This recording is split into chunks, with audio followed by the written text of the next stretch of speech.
Hello everyone. Hope आप सब ठीक होंगे, मज़े में होंगे और आपकी पढ़ाई जो है वो बढ़िया चल रही होगी।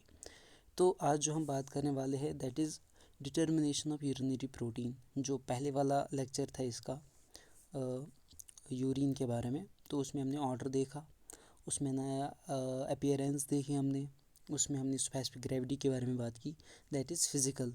ठीक है। अब हम जो केमिकल की बात करें कि केमिकली हम क्या चेक कर सकते हैं हमारे यूरिन में, तो उसमें पहला आता है हमारा दैट इज़ यूरिनरी प्रोटीन्स। जबकि प्रोटीन के साथ यूरिन्स आते हैं उनको हम बोलते हैं यूरिनरी प्रोटीन्स। वो हम कैसे डिटरमाइन करते हैं, कैसे आ सकते हैं, पहले तो हम देखेंगे कि यूरिन में कैसे आते हैं प्रोटीन्स। ठीक, फर्स्ट हम वो करेंगे, फिर हम देखेंगे कि उनके लिए कौन से टेस्ट होते हैं, क्या चीज़ होती है। So let's start this lecture. So अगर हम देखें, जो नॉर्मल किडनी होती है, जो कि नॉर्मल किडनी होती है हमारी, जो नॉर्मली फंक्शन कर रही होती है, उसमें बस small amount of low molecular weight protein जो होती है फिल्टर आउट होते हैं एट ग्लोमेरुलस। ठीक है।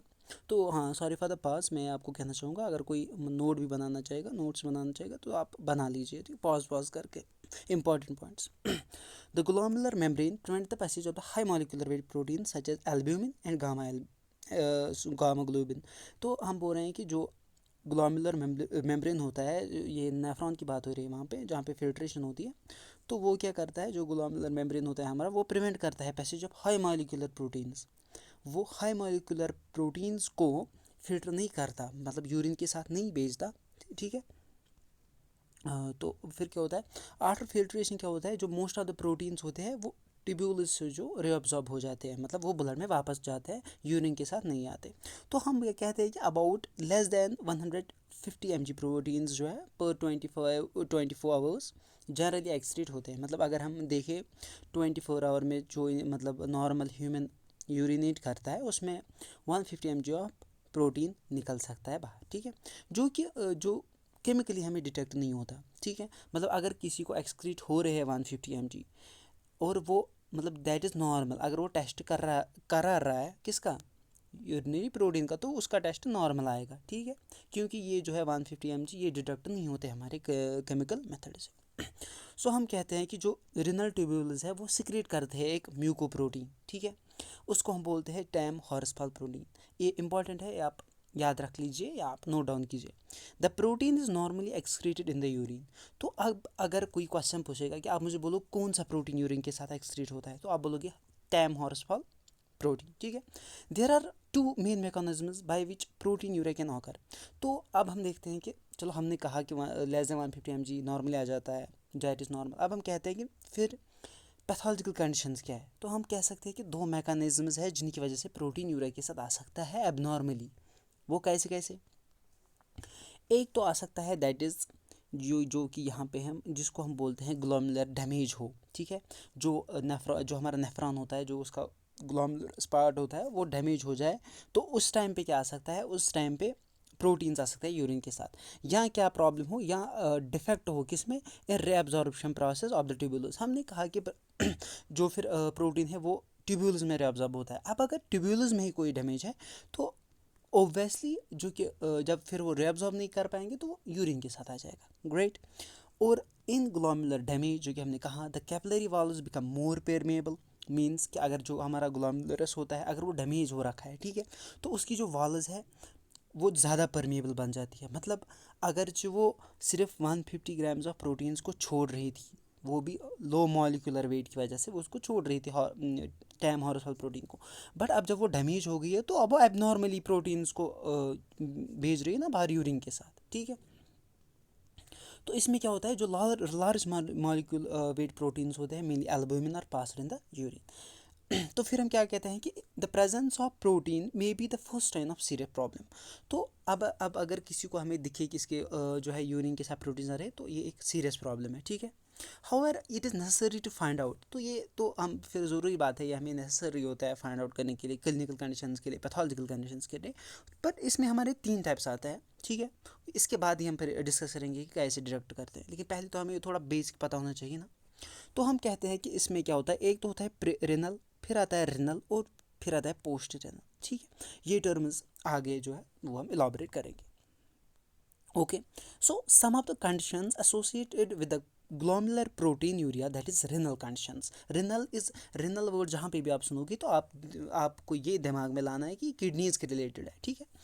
तो हम बोल रहे हैं कि ग्लोमेरुलर प्रोटीन यूरिया जो होता है it is a renal condition and glomerular nephritis, ये कुछ प्रॉब्लम्स है जो रिनल कंडीशंस किडनी के साथ एसोसिएट है, या हाइपरटेंशन एंड लिपॉइड नेफ्रोसिस, ठीक है। In diminished tubular reabsorption, low molecular weight के जो प्रोटीन्स होते हैं वो कम्प्लीटली रिअब्जॉर्ब नहीं होते, जो हमने पहले कहा, एंड हेंस वो यूरिन में प्रेजेंट होते हैं, ठीक है। Good. The related conditions are, इसके रिलेट और कंडीशंस क्या है, दैट इज पाइलोनेफ्राइटिस हो सकता है, रिनल ट्यूब्यूल एसिडोसिस हो सकता है, ये कुछ कंडीशंस है, इंपॉर्टेंट कंडीशंस, ये आप याद रखो, ठीक है। लाइक इसमें रिजेक्शन ऑफ द किडनीज एलग्राफ्टस, ये आप याद रख सकते हो, ये 5-6 प्रॉब्लम्स है, पैथोलॉजिकल कंडीशंस है जिनकी वजह से हमारे क्या है हाई मॉलिक्यूलर वेट प्रोटीन्स क्या है यूरिन के साथ आ जाता है, ठीक है। फिर हम कहते हैं प्रोटीनो यूरिया जो होता है वो वाइड रेंज में पाया जाता है, वो पाया जाता है किसमें, वाइड रेंज में, इन pre renal conditions. Pre means आप देखिए, renal means kidney, pre means renal, kidney से पहले मीन्स ब्लड, ठीक है, उसमें तो ब्लड ही आता है ना, फिर ब्लड चला जाएगा किडनीज में, वहाँ पे वो फिल्ट्रेशन होगी, वो रिनल, उसके बाद यूरिन बनेगा, फिर यूरिन, ठीक है, अपने पाथवे के थ्रू बाहर आएगा, दैट इज पोस्ट रेनल, किडनियों के बाद, किडनियों के पहले और किडनीज में। बात हम कर रहे हैं प्री रेनल, विच प्रोड्यूस ठीक है, which produce it because of the secondary effects on the kidney, ठीक है, सेकेंडरी इफेक्ट्स पड़ जाते हैं किडनी में, उसकी वजह से फिर प्रोटीन आ जाता है द यूरिन के साथ। The proteinuria generally disappears when the primary disease is cured. So हम कह सकते हैं ये जो प्रोटीन आ रहा है यूरिन के साथ, ये सेकेंडरी भी हो सकता है, ये हमारी बॉडी में कोई डिजीज़ हो सकती है, ठीक है, उसकी वजह से ये प्रोटीन्स आ रहे हैं, ये किडनी की प्रॉब्लम नहीं हो सकती, ठीक है, दैट इज रिनल से पहले ब्लड में कुछ ब्लड में ज़्यादा, देखो इसमें एक कंडीशन आती है, मीन्स कि अगर कोई ज़्यादा प्रोटीन इनटेक कर रहा है, ठीक है, सो बॉडी तो बैलेंस करने के लिए उसको बाहर भेजेगा ना, दैट मीन्स किडनीज में प्रॉब्लम नहीं है, kidneys are working well, but आप प्रोटीन ज़्यादा खा रहे हो, दैट मीन्स बॉडी बैलेंस करने के लिए इसको बाहर भेज रही है, ठीक है, दैट इज़ प्री रिनल। या बॉडी में किसी और जगह पे कोई डिजीज़ है जहाँ पे प्रोटीन्स नहीं कर रहे हैं, आ रहे हैं ब्लड के साथ, मतलब वो ब्लड में जाएंगे, फिर इसकी वजह से या प्रोटीन्स की क्या हो एक्यूमुलेशन हो रही है बॉडी में, सो ये these are pre renal conditions, ठीक है। एग्जांपल इसमें कौन कौन सी है, that is dehydration, that is intestinal obstruction है किसी को, ठीक है, myocardial infection that is heart infection, या इंट्रा एब्डोमिनल ट्यूमर्स है किसी को, तो दीज आर कंडीशन जो कि किडनी के साथ एसोसिएट नहीं होती बट बाकी पार्ट्स के साथ एसोसिएट होती है, और उनकी वजह से क्या होता है, आपका प्रोटीन आ जाता है।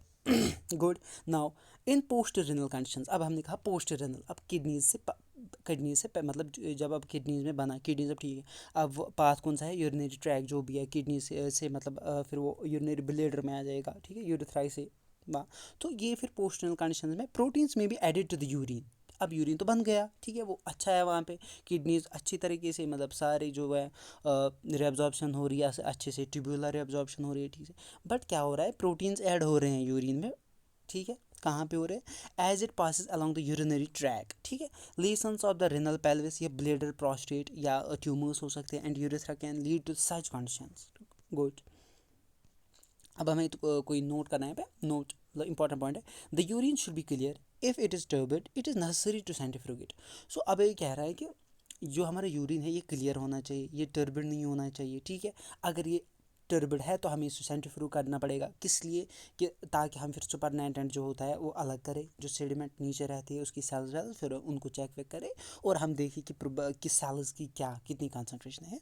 In that case the supernatant is tested for protein and sediment for the microscopic examination. Sorry मैंने थोड़ा यहाँ पे गलत कर दिया, जो यहाँ पे सुपरनेटेंट होता है वो प्रोटीन के लिए हम टेस्ट करते हैं, ठीक है, और जो सेडिमेंट रहता है वो माइक्रोस्कोप एग्जामिनेशन सेल्स वेल्स को देखने के लिए। Even after centrifugation if the urine is sober then filtrate. So आप बोल रहे हैं कि हमने सेंट्रीफ्यूग करा बट फिर भी क्या है, टर्बिडिटी है, तो उसको फिल्टर कीजिए। फिर नोट पहले है कि थोड़ा सा याद रखने के लिए, नॉलेज बढ़ाने के लिए। If urine is alkaline add a few drops of glacial acetic acid and make it slightly acidic. अब अगर हमारा यूरिन जो है वो बेसिक आ रहा है, बेसिक नेचर का है, दैट इज पीएच इज 7 से ऊपर अगर पीएच है तो उसको क्या कीजिए, आप ग्लेशियल एसिटिक एसिड होता है हमारे पास, उसको आप ऐड कीजिए और यूरिन स्लाइटली एसिडिक आ जाए। अब कैसे देखें हम, अब है इंटरेस्टिंग पार्ट कि कैसे देखें हम कि हमारे यूरिन में प्रोटीन प्रेजेंट है, कितना प्रेजेंट है, ठीक है। सो उसके लिए हमें पहले कुछ लैब्स में रिक्वायरमेंट होती है, क्या रिक्वायरमेंट होती है, टेस्ट ट्यूब की रिक्वायरमेंट होती है, ठीक है। उसमें हमारे पास पोस्टीरियर पिपेट्स की रिक्वायरमेंट रहती है। उसमें हमारे पास 3 ग्राम होना चाहिए इस टेस्ट के लिए सल्फोसैलिसिलिक एसिड रहना चाहिए, ग्लाइशियल एसिड रहना चाहिए फॉर व्हाट, एसिडिटी के लिए, और बंसन बर्नर रहना चाहिए। मुझे ना कब भूख लग रही है, मैंने बंसन बर्गर कह दिया था। खैर, सो प्रोसीजर क्या है अब इसका, सल्फोसैलिसिलिक एसिड टेस्ट का, बड़ा इंपॉर्टेंट टेस्ट है। ठीक है, बोर नहीं होना। इसका प्रिंसिपल क्या है, ठीक है। If proteins are present in urine, अगर हमारे यूरिन में जो प्रोटीन्स प्रेजेंट है, these are present in soluble form, मतलब ये सॉल्युबल इन वाटर है। However when the sulfosalicylic acid reagent is added, जब हम इसमें अब मतलब हमने टेस्ट ट्यूब में लिया ना पहले, उसमें हमने क्या किया add, sulfosalicylic acid. These proteins appear as a white precipitate, reaction कर जाते हैं ये प्रोटीन्स विद सल्फोसैलिसिलिक एसिड और वाइट प्रेसिपिटेट बन जाता है due to the denaturation by acidic reagent. ठीक है, डिनेचुरेशन हो जाती है प्रोटीन्स की एसिडिक रिएजेंट की वजह से। ठीक है, जो हम करते हैं ग्लाइसिल एसिड, ठीक, ऐड करते हैं इसको। The presence of turbidity at the top of the reaction mixture indicates the presence of proteins in urine.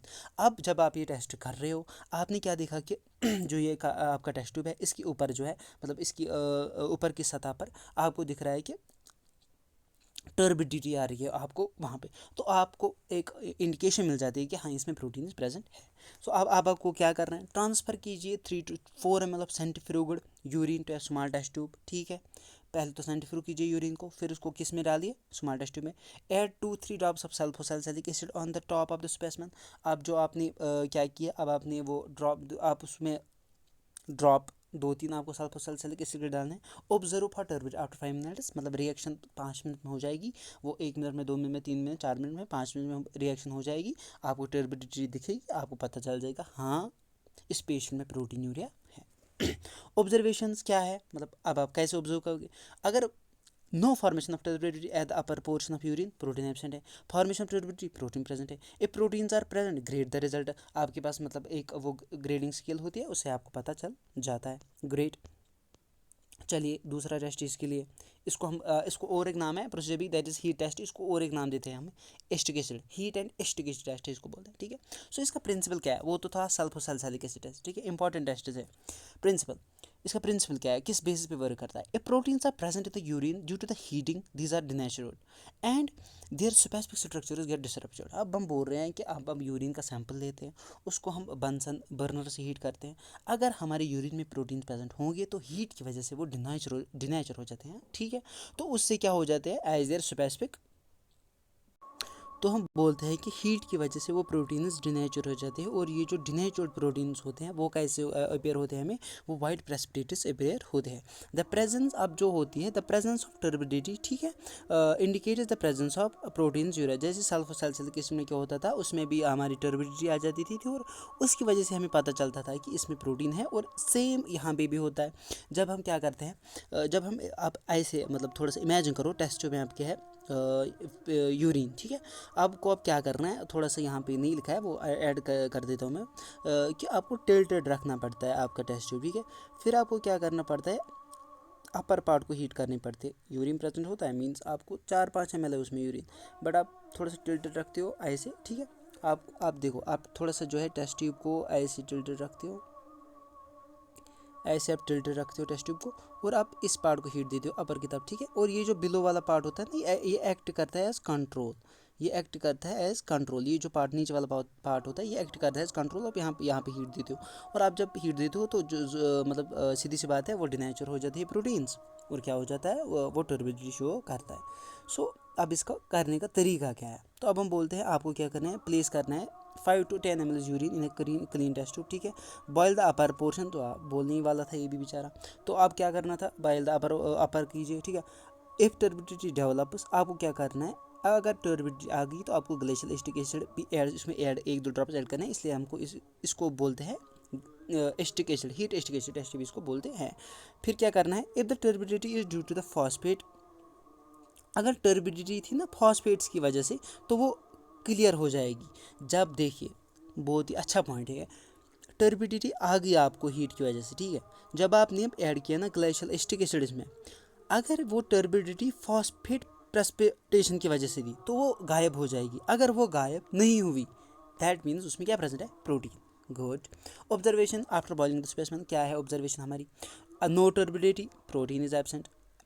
Presence of turbidity, protein में प्रेजेंट, ग्रे द डिग्री, इसमें भी फिर आपको ग्रेड करना पड़ता है। And thank you so much, please do subscribe,